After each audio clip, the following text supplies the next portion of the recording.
আর যদি দ্বিতীয়বার তাকে আবারও নির্বাচিত করেন আমার কোনো আপত্তি নেই। জনগণ নির্বাচিত করেন, সমস্যা কি?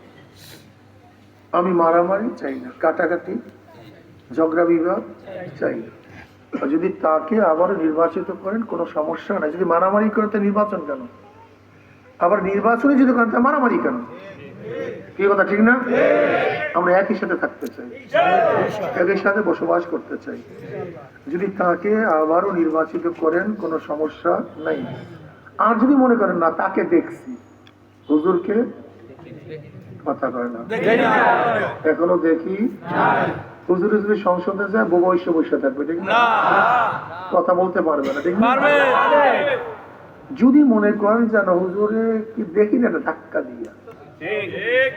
ধাক্কা দিয়ে পাঠাইয়া দেখি না অবস্থা, যদি মনে করেন করতে পারেন,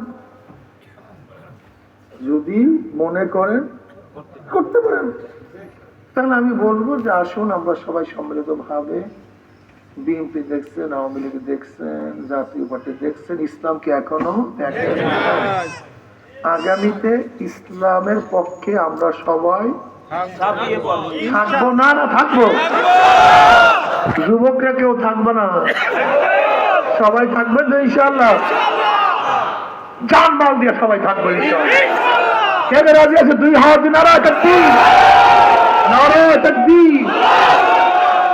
আল্লাহ আমাদের কবুল করুন ইনশাআল্লাহ। নহে সমাপ্ত কর্মমোদের অবকাশ কোথায়? বিশ্রামে চলবে ইনশাআল্লাহ। আল্লাহ আমাদের সবাইকে। কই যুবকরা, কই সামনে আসেন।